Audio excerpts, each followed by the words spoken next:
Hello, Mavericks. How's it going? This is Rob Reinhold, and it's nice to be here with you talking about some technical indicators.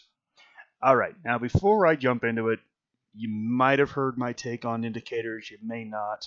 So I always like to share my opinion. When I first started out, indicators were a huge part of my trading because indicators are simple. There are a couple lines or some bars, and if you can see something, you can quote unquote understand what's going on. And they're very simple and easy to use. And so new traders generally grab onto technical indicators because they are simple and easy and pretty straightforward. Throughout my evolution as a trader, I've started using them less and less to a point now that I rarely use them at all. With that being said, one of the reasons why, looking back on my own usage of technical indicators was that I was basically using the same indicators all the time in every single situation. And each indicator is really built to measure one thing and one thing only. And it usually works best in a very specific market situation. So at Maverick, we always like to go through what indicators are, how they work, but then really talk about when do they shine? Because every indicator is absolutely phenomenal in the right setting at the right time. However, if it's not that setting or that right time, you get lots of false signals, you get lots of confusing things, and for me, I found out that indicators were keeping me out of lots of good trades. Like I would look at a trade, it'd be on a breakout, everything would look good, and then I'm like, oh, but my stochastics are overbought. And so I wouldn't make the trade because of that, and the trade ended up being a very good trade. I found out that they were keeping me out of more good trades than helping me get into trades. And so that's really the reason why I put them to the side and just traded price action. Today we're going to get into what I think is actually one of the better indicators, and it's the ADX. And really what it does very well is measure the strength of a trend. So let's get into kind of how it was put together, what's it meant to measure. Again, we always like our traders to understand, okay, what is this tool? And we always use the analogy of a golf set. You've got your sand wedge, you've got your 6-iron, you've got your driver. Each one of those is for a specific job. And so we always like our traders to understand what they are. So the ADX was developed by Wells Wilder. Now, Wells Wilder, he is, I don't want to call him the godfather of technical indicators because there are a couple of godfathers of technical indicators, but he is one of the forerunners. He's one of our ancestors that put this all together. He put together RSI, ATR, parabolic SARS. So he was a very, very smart guy. And basically, he wanted to find a way, okay, how do I measure the strength of the trend? So that's how he measured it. He said, okay, I'm going to create this index. However, he also had to create a different index first because the ADX is Average Directional Index. So he also created the Directional Index, and we're going to get into that next, which measures the strength and weakness of moves. And the ADX is basically his directional indexes averaged out. So you can pull up an ADX line along with the DMI lines. I know that sounded like a whole bunch of gibberish. If someone said that to me 25 years ago, I'd be like, wow, that means nothing. But let's get into kind of what this means. So if you take a look down here below, we have the ADX and the DI, which is the directional index, sometimes called the DMI. And you can see there's 3 lines, and that's what we have here. We have the positive DMI line, we have the negative DMI line, and then we have the average range. So what I want to do in this session is I want to break down kind of what DMI plus is, what DMI negative is, and then how Wilder put those two together and averaged them out. to where we end up just looking at the ADX. You can pull up all three. I don't really see the need, because really what we're looking for when we're looking for strength of trend is what's the average strength. But you can take a look at all three. I don't think it gives you much insight into anything else. So Wilder developed the directional index, the DMI, and really he broke it out into DMI plus and DMI minus. Now these are the components of the directional movement index, the DMI or the DI. So these are the two components. So basically, on any up candle, Wilder measured a few things. And remember, he's trying to measure, okay, how strong is this? How strong is this move? So the things he measured were the range of the candle. So imagine that there is an up candle, but the up candle is not a very big range. So imagine you've got an up candle that is, you've got an up candle that looks like this. And the range is not very much compared to an up candle that looks like this. These are wildly different. Now, both of these candles are up candles, but one is wildly more strong than the other. And so the first thing it's measuring is the range. What was the range during that candle? And the larger the range, the more bullish the price activity was. It then also measures the volume on that candle, and it compares it to the average volume of all the other candles. So if you had a candle that looked like this on average volume, it doesn't mean a whole lot. If you have a candle that looks like this on above average volume, all of a sudden that is more significant. And then everything gets measured to the ATR, which is also one of Wilder's formulas. So it gets measured to the ATR, and let's say the ATR was $1 ATR, and on this candle it moved 50 cents. Well, guess what? That is not all that an impressive move. If the average range of a candle is 1 and this candle moved 50 cents, that's not a strong move. However, if this candle moves 3 points and the average move is a point, all of a sudden it's telling you, hey, this is a very significant, this is much stronger than average. So as you can see, what Wilder did is he basically saying, okay, I want to look at the average candle. What happens in the average candle? And I want to compare the next candle to the average. What's the range? What's the volume? And I'm going to use that to tell me how strong that move is. So the DMI plus is measuring all the up candles. The DMI minus is measuring all the down candles. Now, these two are off of the same chart. And what I want to do is I want to take a look at just these readings here. So this is measuring strength of trend. So that means up here at these peaks, it means that these candles, these up candles, were very strong, much stronger than normal, much stronger than the average. And you can see here on this chart over here, the DMI negative, these were where the bearish candles were very weak.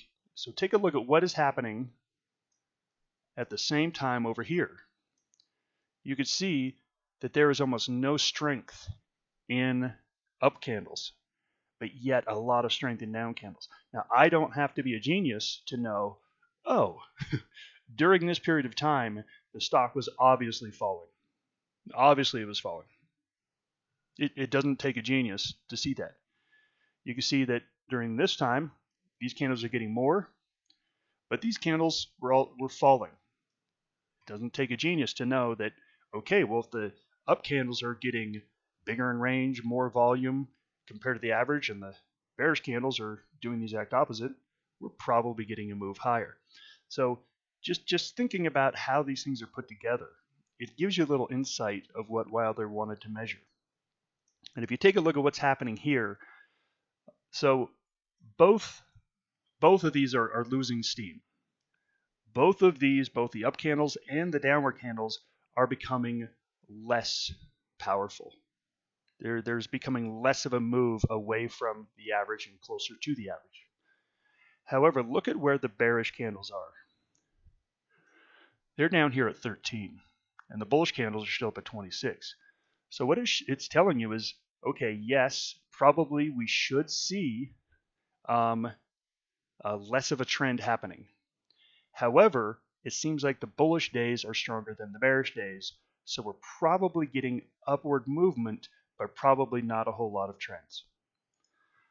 So if you understand what you're seeing and then you take a look at everything all put back together, this is what we were just looking at.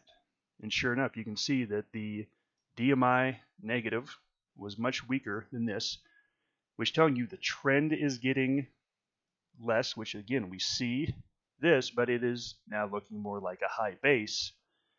And we have the average directional index, the ADX line, is actually moving higher. So it's telling you, hey, this thing is starting to look like it's trending. Where there was really no trend in here, it's starting to look like it's trending now. So this is what we're going to focus on. I wanted to go through that, and I'm a big believer in understanding things. Like, I have to understand how things work. That's just how my mind works. And I'm so much different than my wife. My wife is like my polar opposite, where she doesn't need to know how it works, why it works. She just needs to know what button to press. And whenever she like goes to the doctor and she comes back, I'm like, okay, what did the doctor say? She's like, I don't know. Well, what do you mean you don't know? He said some things. Well, what did he say? Well, I'm supposed to take these pills. Okay, what are these pills? I don't know. What do they do? I don't know.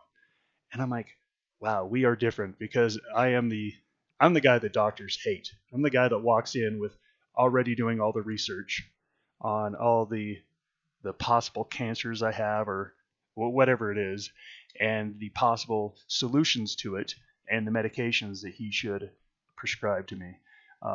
It's just how I'm built. So if you're like me, hopefully that helped out. If you're more like my wife, then let me just show you how to click the button. You don't need to know.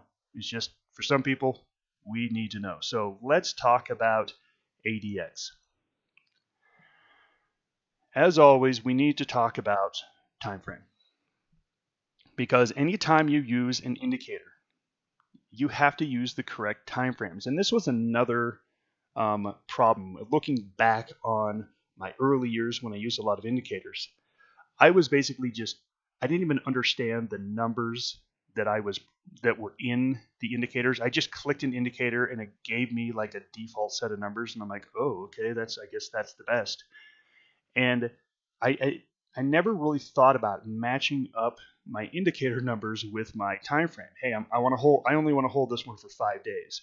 Well, I would use the same stochastic numbers that I would use on a trade that I'd hold for a month. It just didn't make any sense how I was actually using them. So the default numbers are 14 periods. So that's about 3 weeks. So if your time frame is about 3 weeks long, then hey, you know what? Your default is going to work nicely for you. If not, you need to make those numbers bigger, need to make them smaller. As always, there is a teeter-totter. There's a teeter-totter when we talk about technical indicators, because those numbers that you put in are going to change the timeliness and accuracy equation. So if you use ADX and you decide, hey, you know what, I'm only doing a 5-day trade, and you change those ADX numbers to 5, what happens is you've now increased timeliness. The signals you're going to get are going to be more timely, but they're going to be less accurate. You can't have both. If you had made those ADX numbers all the way out to 30, well, now they're going to be more reliable. But guess what? You're going to lose timeliness. Like, it's going to take them a long time to change, to show you new information. This is the balance between technical indicators, and that's why we always really try to focus on getting these numbers right, because they've got to fit your time frame. Let's talk about ranges here. So ADX is going to go from 0 to 50. 0 to 50. Let's talk about the ranges here. 0 to 10 is going to be pretty rare. It just doesn't happen, because obviously things do move. The only times I've seen it down near 0 is times where like a stock is in a buyout. So a stock is announced it's being bought out for $50, and it jumps up to $49.50. But the buyout isn't for 3 months. So for 3 months, that stock is going to go from $49.50, and incrementally it's going to creep all the way up to $50 on the day that it's actually bought. There's a risk premium associated. Say, okay, if the deal falls apart, we're not willing to pay $50 today because there's still a possibility it might fall apart. I've seen ADX down to 0 in those kind of situations, but usually stocks have enough movement that you're not going to get a lot below 10. Now, Wilder said that really below 20 is where he said there's no trend. I like to go to the 10 to 25 range because when you go back test, a lot of times it pops up above 20 for a little bit, but it doesn't really show any strength. So 10 to 25, or let's just make it simple, 25 and lower. 25 and lower is really showing you, okay, no real trend. 25 to 35, it's showing you, okay, there's a trend in place. It's not crazy, but there's definitely a clear trend in place. And then once you get above 35, it is like, okay, there's a very strong trend in place.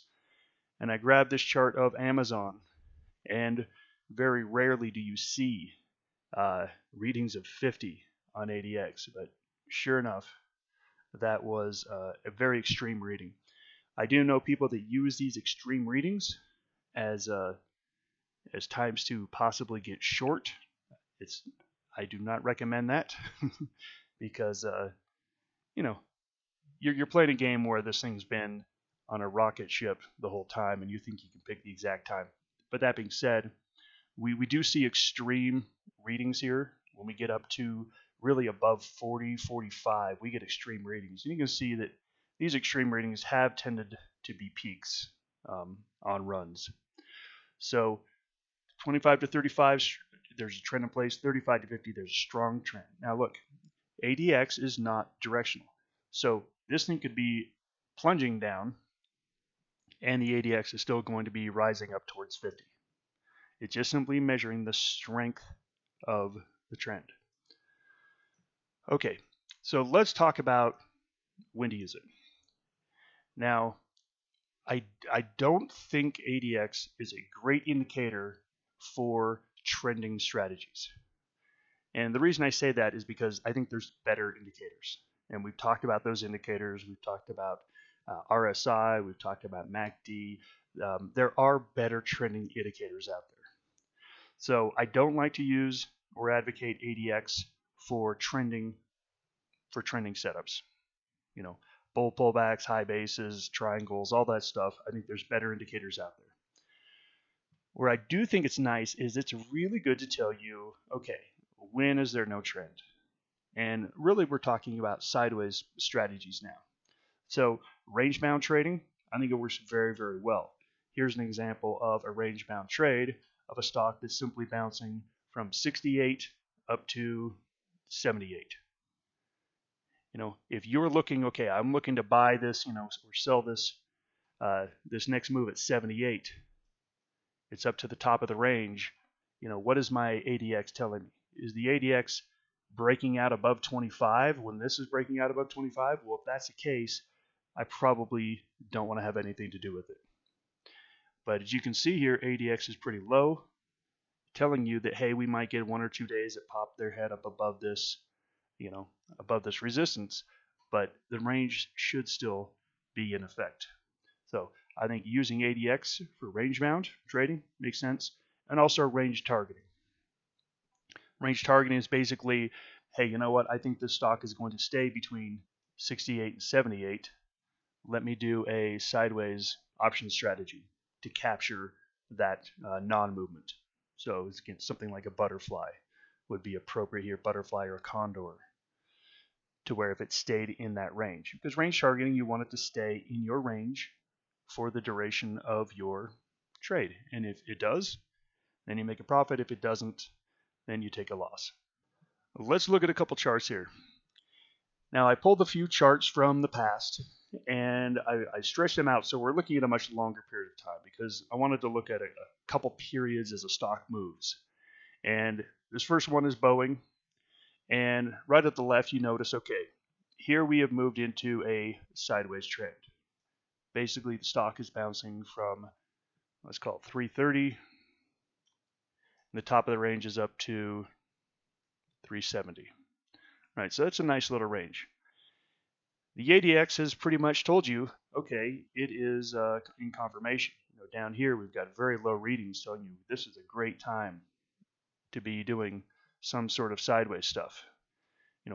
An ADX that's falling is also a good sign. Falling ADX is much better than rising ADX. Remember, rising ADX means, okay, well, the DMI plus and the DMI minus are now starting to diverge, meaning that there's likely going to be some sort of trend developing. As you can see here, once we broke out of the top of that range, did we get confirmation from the ADX? And the answer is yes, we did. We got clear confirmation that this sideways trend is likely over. It's not a guarantee, but it's likely over. You can see it broke out, and then we turned into a pretty strong downtrend during that period. If we go to the next period where we're starting to see some sideways action, here's another period where, all right, we're seeing some sideways activity again. Same range. But this is where I do think the ADX helps. So if you were doing range-bound trading, and let's say you took a long here, took a long trade here thinking it's going to bounce off of 330, and you can see it tanks all the way down to 320. The ADX never really got above 25. It was really telling you, you know what? We haven't seen a clear strength in trend, and you can see it's brought back up. Look, you should never use this as a reason to stay in a position. All I'm saying is you should already have your exit all mapped out. So if your exit was that you bail at 325, guess what? The ADX shouldn't change that at all. But if you have a option strategy and you're 3 weeks out, it breaks down in the first week, you're stressing out, you're saying, oh my gosh, I'm so stressed, look at the ADX. Maybe this helps you stick with your plan a little bit easier, telling you, hey, no, look, you plan to hold till expiration. Yes, your trade's down at the moment, but ATX is at least confirming we don't have a strong trend yet. And you can see at the end of it here, we actually did break out higher, and we did get that confirmation from the ADX. So again, in this situation, it's saying, hey, you know what? You probably don't want to hang on. Now again, don't ever use that as your decision, because indicators fail all the time. Your exit should all be predetermined based on your strategy, your price action, your risk tolerance, all of that stuff. That's your exit. This is just a little bit of confirmation to let you know. All right, let's take a look at another one, Hewlett Packard.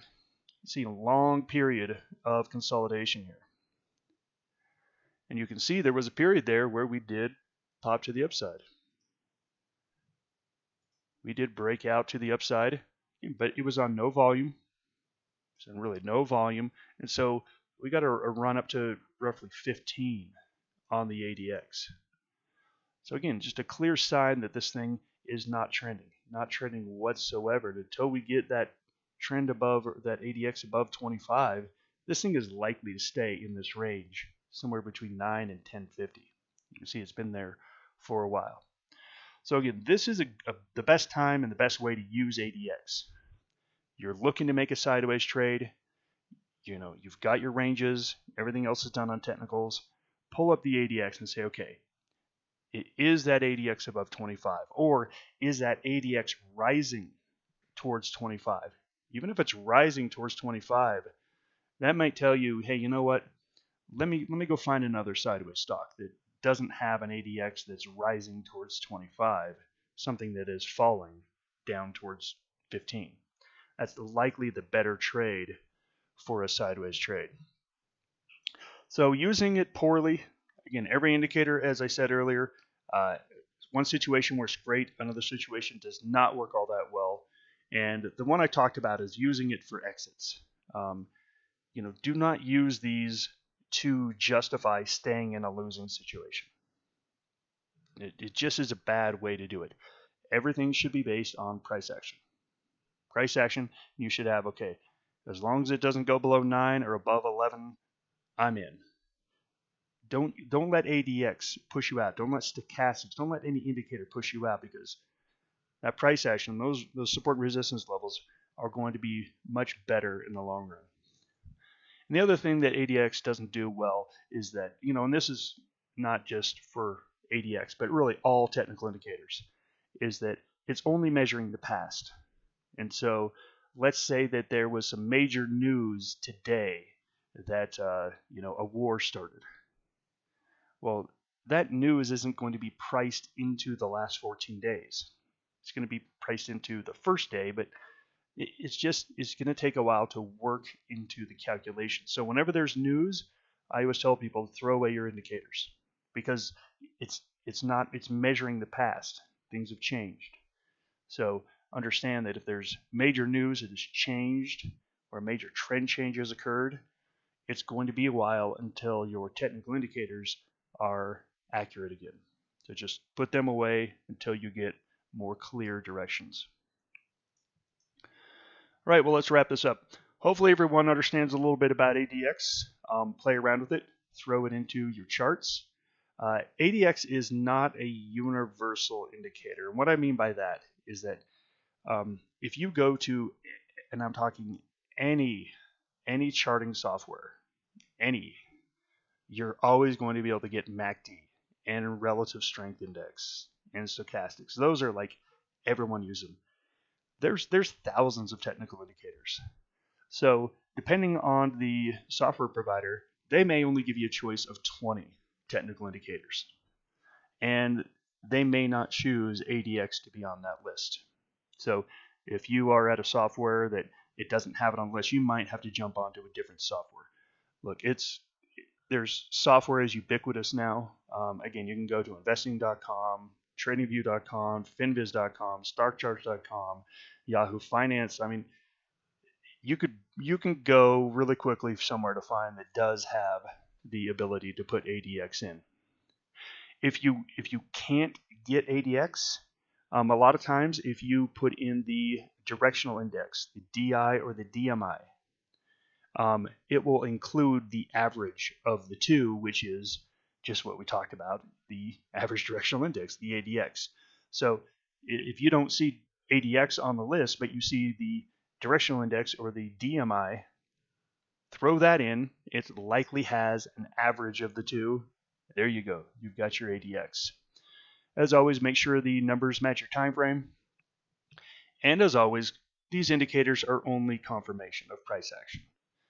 That's it. They should never be used to get into a trade or out of a trade. Price action, we call that the primary indicator. And that should be really what all trading is about, is price action. And as always, backtest. Backtest. If you've never used this before, backtest it. Go back in time, see if it worked, see how long it worked for, see, okay, if I would have used this on my last 10 sideways trades, would this ADX have helped me out in any way? And if the answer is no, then you know what? Then throw it away and just go on with your life. If you find value to it, great. Add it into your trading system, and hopefully it'll help you. Well, that is ADX. Thanks for joining me. It's one of the few indicators I really do like in the right situation. So I hope you found this interesting. Thanks, everybody. Bye.